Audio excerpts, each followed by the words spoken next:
Okay, so first of all, just like a little bit of information about Ecuador because not very many people know anything about it. The population, it's that big number right there. So 14,666,055 people. It's about the size of Colorado, which to get across Colorado in a car, it's about 4 hours each way. But to get across Ecuador, it's like 14. Because you have to go around every single mountain that's there. And so a couple times we had to drive in a little bus, like 12 people in a teeny little van, 14 hours overnight. It was awful. And the capital is Quito. And the little... Okay, done. The little red arrow is where I lived. I was right on the coast, and if I drove about an hour, I could go to Peru just for lunch or something. Okay. So when I got there, I was extremely scared and overwhelmed, and I got into the airport, and the exchange students, there was a, second to last rule. And so if you were the second to last person, you stayed with the other person until their parents came. And so you were supposed to look out for everyone. Well, I was the last person, and no one waited for me. So I was in a big airport in the middle of a foreign country by myself. No one spoke my language. I couldn't find one of my bags. My other bags were all broken and ripped. It was awful. So I finally lug everything out, get my bags, and I can't find my family. And you walk out, and there's just two gates, and there's people just everywhere. And so I go out there, looking, and I kind of walk slowly, and I finally see a sign with my name, and there's like a big bouquet of flowers and everything. And then I just dropped my luggage. I gave up, and then some people came around and got it. But I found out later that they weren't my family, and they were just the president of the Rotary Club and his wife, and my counselor and another lady.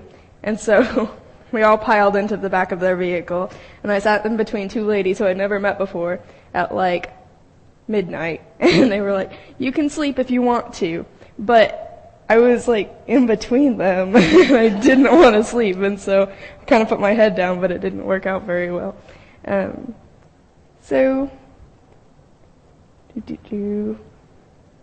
Okay. Yep.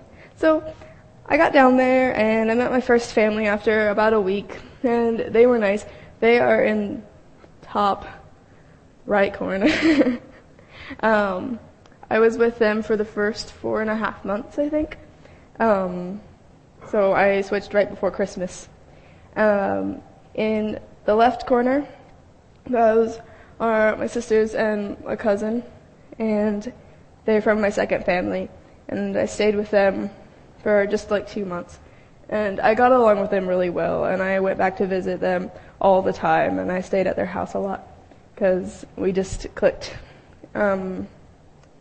Then in the bottom corner under them are my grandparents from the second family, and next to that is my dad from the third family, and above that is my mom and my brother from the third family, and then my mom again looking crazy over on this side, because in every picture ever taken of Ecuadorian women, they have this really painful look on their face, like they're trying to look really cool. And so they don't smile, they're and it looks terrible. And so I got a picture of her putting on my hat from the party, and she was like, "Ah!" And she got really mad when she saw the picture. She was like, "I look like a crazy person, take that off." But I love that picture, so I'm keeping it. And then my whole third family is in this corner down here. And I just love them to pieces. The family there, they're always together. If they have to go somewhere, they just pile everyone up. Grocery shopping is a family. That is a thing. I don't know how to say that. Everybody goes, and it's a big event. And my mom noticed, that's going to be said a lot. My mom noticed blah, blah, blah. There will be motorcycles going by, and they've got a mom and dad and 3 babies on it. Because they don't have a car, and everybody goes everywhere, so they all get on the motorcycle. Okay, my friends had to have 2 slides for my friends. They were just such a big part of my exchange. I had exchange friends and Ecuadorian friends, people from school, of course my sisters and my cousins there. Oh my gosh, everybody's your cousin. Like, you're going down the street and your dad's like, hey, that's your cousin. And I'm like, I don't even know you. But, let's see. So, all of the exchange students really just clicked. And there were about 14 of us in our area. I lived in a small town and there was only one other boy in that town. But then we could go half an hour and we'd be with 12 others. And there was a girl about 20 more minutes away from that. And it was really easy to find friends, which was something I hadn't really felt before. But when I was here, I didn't make friends really, really easily. But there, it was just everyone was expected to be friends, and that's how it was. So, I went with them to parties and Rotary events. We traveled around together, and we just hung out. I mean, we went everywhere together. Someone would call me and be like, hey, my parents are going to Guayaquil tomorrow, you want to go? And I'd be like, yeah, sure. And that was like a 3-hour road trip just because their dad had a meeting and they didn't want to be by themselves or something. So, my trips, maybe. Okay, my trips. I went on a ton of trips. I think I would have gone crazy staying in Santa Rosa for 10 months. It's a really little town, and there was a pizza place. That's what we did for fun. It was bad.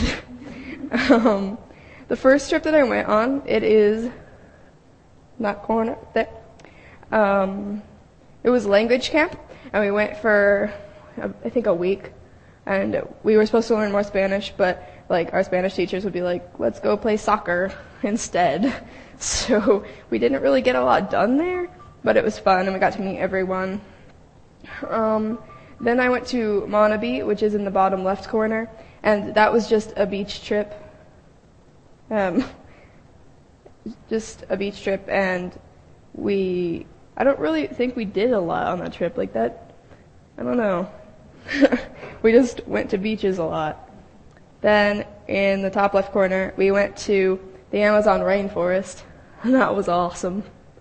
And I'll go in more depth of that in a minute. But and then in the middle, we went to the Galapagos Islands, where they have giant tortoises, and that was amazing. And we saw Lonesome George, who actually just died 2 months ago, and he was the last of his species of a certain type of giant tortoise. So there's still other ones, but he's gone extinct now. He's the last of his kind. So yeah, language camp. Here's just some more pictures. We were on a resort, and it looks really pretty in all of the pictures. But we were in these shacks. I forgot to put a picture of those up. They were just big triangles with really thin walls. So you could yell and talk to people 5 huts over. Or someone would be having a conversation and you would be like, maybe you shouldn't say that, we can hear you.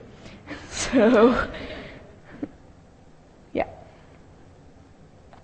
And then Monabi again. I guess we had a campfire, okay.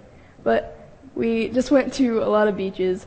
Then the cow, there are cows everywhere in Ecuador, but we were on a beach in northern Ecuador. And we were just sitting there having lunch, and this cow walks by, and we were all kind of taken by surprise, and then 4 more cows followed behind it, and then they started eating out of the trash cans across the street, and everyone was like, ooh, take my picture with the cows. So, okay, the Amazon, we went on a canoe every day for about an hour to go anywhere. We went hiking, we saw monkeys and toucans and all kinds of birds, lots of snakes, lots of tarantulas, stereotypical Amazon stuff. So that was pretty awesome. And then in the Galapagos, those are some islands right off of Ecuador. They're awesome also. They have a lot of specified wildlife there. They have a certain type of dolphins that only live there. They have the giant tortoises, lots of birds, lots of insects. We got to go to the Charles Darwin station where he first started the breeding center for the giant tortoises. And that was really cool. Everything was super old, and it was just a monumental part of history for them. We went snorkeling. I stayed in the water for about 5 minutes. And that was just until my panic attack passed, and then I got back in the boat. It was like 30 meters deep, and I can't swim, and I was in a life jacket, and I was cold, and I wanted in the boat. The final trip was a 9-day bus trip around the country. So it was about 8 hours in a bus every day. And it would have been fun if it wasn't in a bus, but we went everywhere. We went up to the middle of the World Monument. We went to Cuenca. We went to the capital. Everywhere. It was so cool. School. Oh, lovely, lovely school. So as you can see, we had to wear a lot of uniforms, and none of them are flattering. I don't think they wanted that to happen. My classmates, they were very welcoming, but in my first school, they were all about 14 years old, and it was sort of awkward because they were learning things that I'd learned like 3 years ago, and so, like, I would just work my way through the math workbook or something, and they would all be amazed. I just kept saying, like, it's not a big deal. I learned this 3 years ago. It gets better. Then I did switch schools. That's why there's 2 sets of uniforms. I went to a second school where I was with kids my age. I wasn't there very long, and I didn't really get along with everyone there. It wasn't like I didn't get along with people. It was just that I was almost done with my exchange, and I didn't feel like doing anything. Because these credits I didn't get to bring any credits back for school, and so it was kind of pointless for me to be there. And the teachers refused to give me homework or anything because you have to pay when you get paper. To take a test, you have to pay 25 cents because they have to make the copies with their own money. The teachers do. And so I would bring my computer into class because I found out they had Wi-Fi, and I would play on Facebook all day, which maybe that's not the greatest thing to admit, but that's what I did because their school system there is awful, and the kids would just run around the class and scream the whole time. And then the last week of the semester or something, they would sit down and study what they were supposed to learn, and then they would take their finals, but they didn't really learn anything throughout the entire time. So daily life, I basically just spent my life seeing new things, such as the cat and the rooster. I walked into my living room, and they were like, "Isn't that a nice looking rooster? We're having him for dinner." And the cat just kept batting at him. It was so gross. I spent a lot of time with my sisters just during the day, or I would go on trips with them. They were really fun to be around.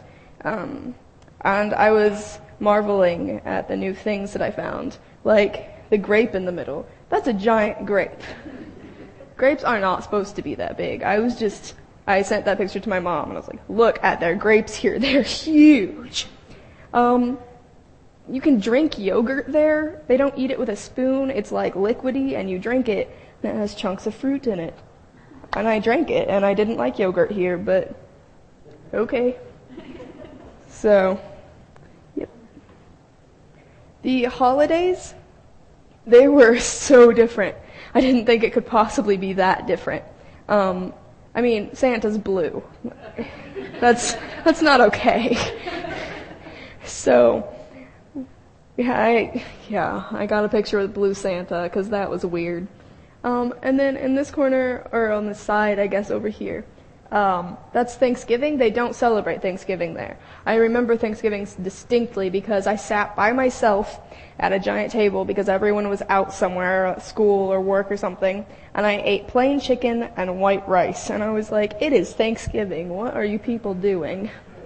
And so I went with those guys. Those are all the exchange students, and we made a big dinner, and those are all of our leftovers there, which we made way too much. And it was actually really bad because by the time they were finished cooking, our parents were already there. Like, they were like, "Okay, let's go," and we hadn't eaten yet. And so we all sat down and scarfed down our food really fast. But, yeah. New Year's Eve was crazy. They have these giant statues like that they buy, and then they burn them in the middle of the street. There's just bonfires everywhere. And if that's not a safety hazard, I don't know what is. But, so they have a bunch of those, and then they set off fireworks and everything just by themselves. It was super dangerous. I just remember being frightened the entire time. But, so they stay up until midnight, and then they burn everything, and then they eat dinner, and then they go party. And so by the time everything's over, it's like 9 o'clock the next day. So I skipped the partying and I went to sleep. And then there was no one awake the next day because they all stayed up all night. Easter was weird. They're all Catholic down there, and I really expected Easter to be something big.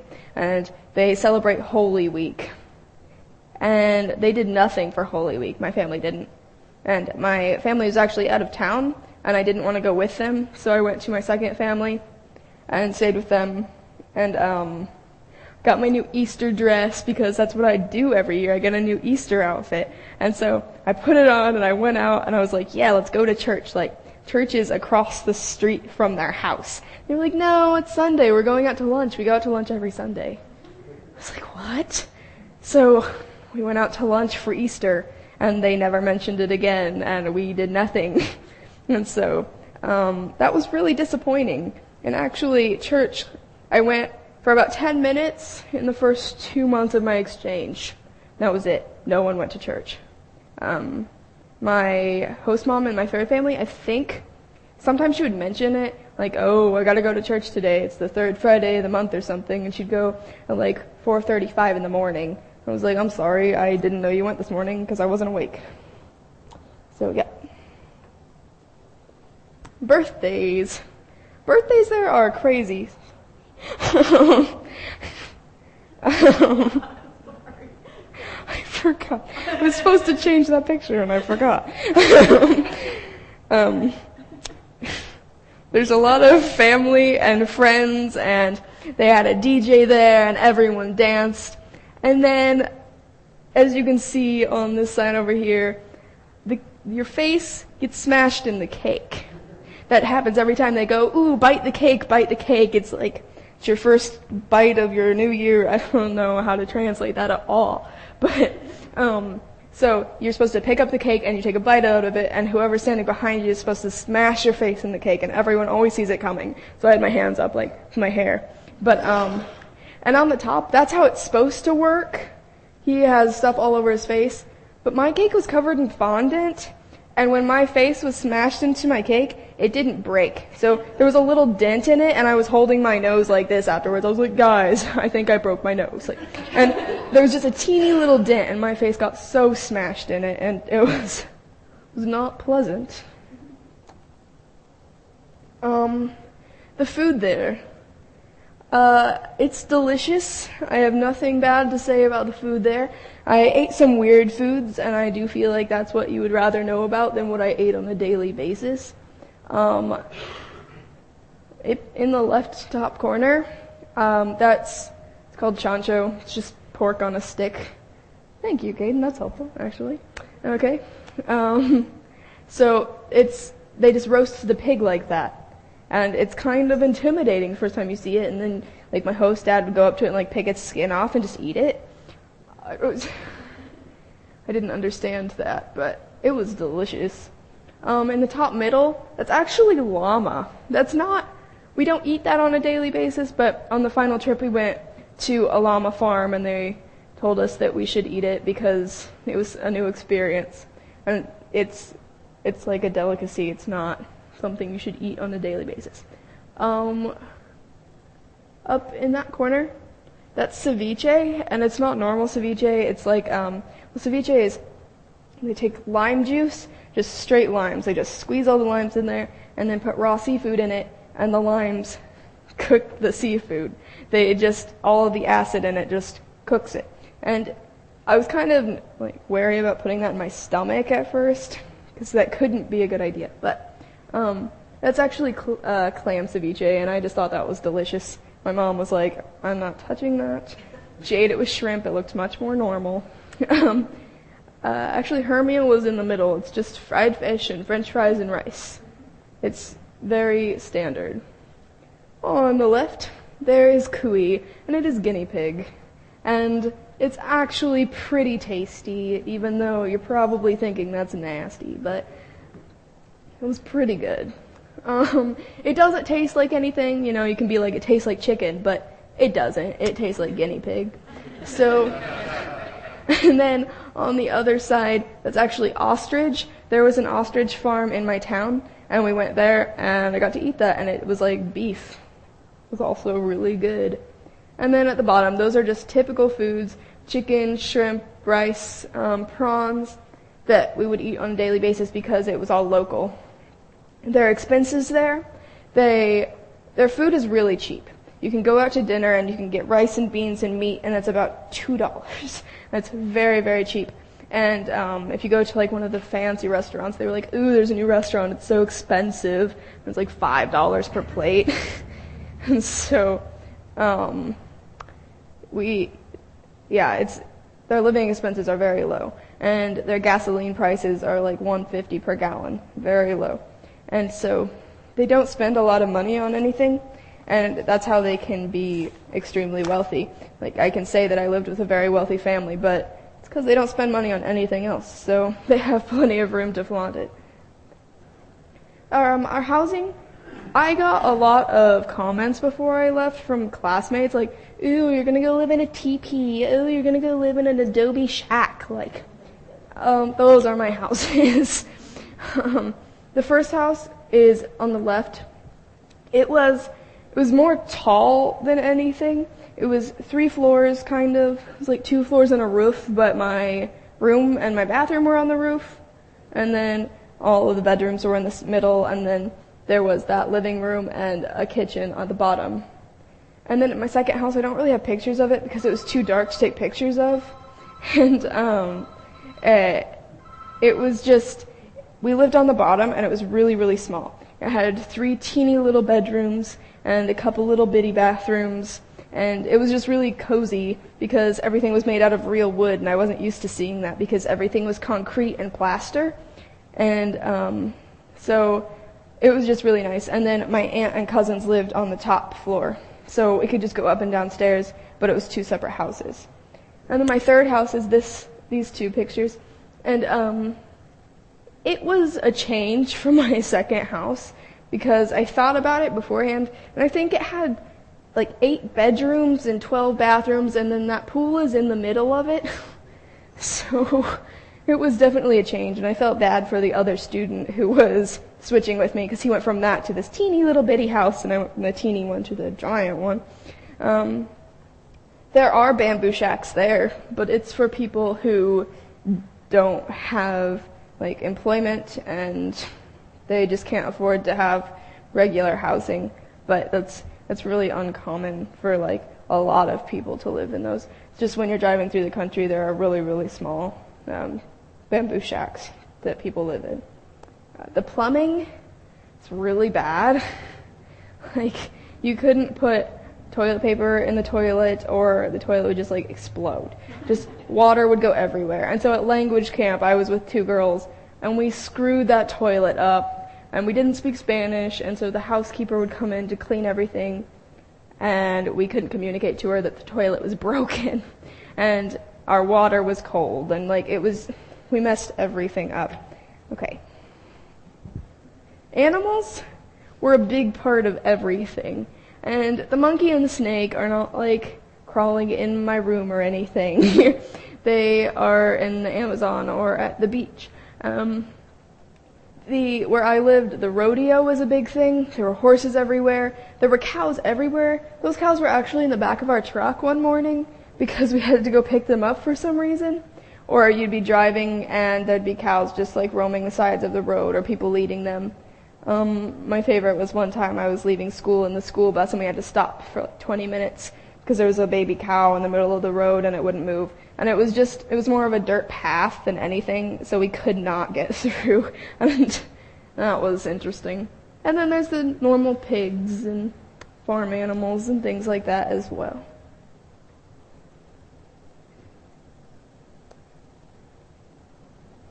Okay. And then pets. There's dogs everywhere. It's kind of gross. There's just German shepherds just running the streets. There were little ratty dogs that just everywhere. They make everything smell. But my first house had 3 dogs, and then my first house had a dog, and third house had a dog. They also had, well, that dog had puppies. It had 5 puppies right before I left, and they were so cute. I was in there every day, and they smelled so bad because they were in just like a little shower area, but I was in there every day playing with them. They also got a cat. They didn't tell me that they got a cat. The cat just appeared one day, and they were like, "Oh, did you see the cat?" I said, "Well, no." And so they go and get it. I'm like, whose cat is that? Like, "Oh, we got it to catch rats because a rat like crawled across our housekeeper's foot today. It was a really big one, so we decided to get a cat." It's like, "Oh, well, that's comforting." The parrot in the middle was extremely loud. It woke me up every morning at 6 a.m. with "Hola, hola," and it never stopped. And my mom the whole time was saying how old it was and how it was going to die soon, and it never died. And then the last day that I was there, my host mom comes in. She's like, "Well, I got home from work and saw something floating in the pool, and I didn't know what it was, so I went over there, and that parrot died, and it fell off the wall, and it was face down in the pool." Are you kidding me? It died on the last day I was there. Come on. So, lots and lots of pets. My town, it was a really, really small town, but it had a lot of statues. Statues are a big thing in Ecuador. All of the towns have their specific ones. The one in the bottom corner of the plain, it was just a really ugly statue that went up while I was there. And everyone was really confused as to why it was there. And it actually had this thing on top of the plane that they decided was a cloud. But then apparently the person building it decided that just made it too ugly, so they took it off. It was so weird. The guy waving the flag, that was a parade because their soccer team was playing that day. And so it gets a little rowdy in the town, and everyone's yelling and waving their flags. And then there's the statues. The Spider-Man statue, I don't know, it was in the Park of Motherhood, as was that other statue. And I don't know exactly why it was there, but it was like the spectacle of Santa Rosa. It was like we have this giant Spider-Man hanging off of our building. And I'm like standing next to it. I'm not even up to its foot. It's huge. It's this huge, huge statue.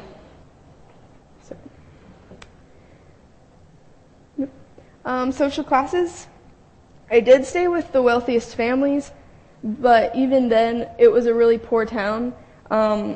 My mom liked to take creepy stalker pictures of the indigenous people walking down the sidewalk. That was weird, but I'm glad she got those pictures because I used them for my PowerPoint. So, they live indigenously. They dress how they used to dress. Everything is very old-fashioned. That guy down there under the little stick and tarp shack thing is selling coconut juice, which is delicious, and you should try it sometime, because that was like, I don't know, I drank that all the time. It's probably a little bit too often, but whatever. So there were a lot of poor people there, but since all of the prices on everything were so low, it wasn't really that big of a deal. Communication. This isn't actually all about Skype, but this is a form of communication. So I Skyped with my parents probably once every 10 days or so, maybe more often than that sometimes because I needed to talk to them. But the Ecuadorians had very different mannerisms and hand gestures. So even though I didn't know their language and I was trying to use hand gestures to communicate with them, it was different. Like, you couldn't say that someone was like this tall. You had to say they were this tall, because if you said they were this tall, that's for an animal. And so one time I told them that my brother was like this tall, and they were like, "Oh, well, that's inappropriate." My mom always pointed with her lips. She'd be like, "I need that over there," and I'd be like, "What?" She's like, that. I don't know what you're doing right now. I don't know what you want. And she'd be like, so that took some getting used to. I didn't really get that for a while. Or they'd go like this, and that meant come here. that was weird too. Like, you had to put your hand down, you couldn't put it up, and it was whatever. Their manners were different. You had to have your hands on the table, not under the table, and I didn't learn that for a very long time, and no one corrected me on it. It's very strange. I don't know. Everything was different. They used a fork and a knife for everything. The first time I went out for pizza, I picked it up, and then my little brother, who was like 8, also picked up his pizza, and his mom was like, no! Just because she's doing that does not mean you can do that. Fork and knife. And that was the last time I did that. I used a fork and knife. The climate is very different.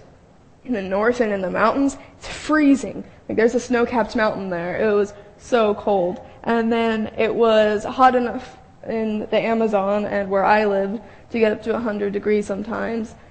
And then there was like the springtime weather where you could wear a hoodie or whatever, and it was still nice. The agriculture there is very different. In where I lived, there were a lot of banana trees. Like, there's corn here, there's banana trees there. And so it was very closed in on both sides of the street when you're driving down it. And so that was difficult to get used to, the heat and stuff. But when you're in the mountains, they do grow corn, but it's like on the side of a mountain. And so there's just fields that are super steep, and the person has to do it by hand. Like, you can't put a combine on a mountain. In Peru, which is right under it, it's very barren and dry, and everything's brown. And in Ecuador, it's all very green. And they say that when Peru and Ecuador were fighting, when Ecuador had this part of land, it was all green and nice, but then when Peru got it, it was all very dead. And so we went on a little trip to Peru, and it was true. There were just green trees everywhere. We went through immigration, and we got out on the other side, and it was just dead. Everything was brown. It was very weird because we drove an hour, and for the climate to be that different, it was very strange. The driving, there's no driving age. Well, I mean, there is a driving age, but no one follows it. No one has a driver's license. Like, that boy was my first host brother. He was 14, and he would take me places, and that was uncomfortable. My sister from the second house was 17 or 18. I think she turned 18 while I was there. She didn't learn how to drive, and she wanted to, but they had to find a cousin who was willing to take the time to teach her how to drive so that they felt safe with her on the road, because she wasn't going to go get her license because no one went and did it. Their driving's crazy. The speed limit means nothing to them, so that was difficult. The mail system is terrible. That's me with my Christmas packages in the end of January. Like, it was not good. No one has addresses there, and so it was very difficult to send it. So they would put the name and the phone number and the technical address, but it was actually just where this street meets this street, next to the one place with the red door. So it was hard to call taxis. It was hard to go anywhere and do anything. So yeah, that was pain. We had to travel to a different town to go get them from a post office. And I actually got a card from Steve and Nellie while I was there. And that was pretty cool because I didn't know I was getting that. So yeah. Sickness. I didn't really have any pictures of me while I was sick because that would be nasty. But I got sick a couple times, but it was just a small virus. It wasn't dengue fever, which a couple of my friends got, which is carried by mosquitoes. And one form of dengue, you live, and the other form, you die. And it could switch at any moment. And so we were really scared when 2 of my friends got hospitalized with dengue. We were like, you're going to die. Oh my gosh, I got to come visit you because I'm not going to see you again. And so it was really scary being sick. But one time I got really dehydrated because I was throwing up. And so my mom's like, okay, we have to take you to a doctor. But it was Monday, and none of the doctors were open. So she took me to her cousin, who is a vet. And I was like, no, I don't want to be here right now. And he gave me a shot, and I was just like, this cannot be right.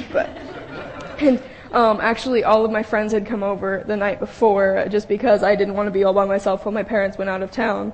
And so I got home, and they were like, "You're alive!" And I was so mad, because they took me to a vet, and there wasn't a doctor open. It was, ugh.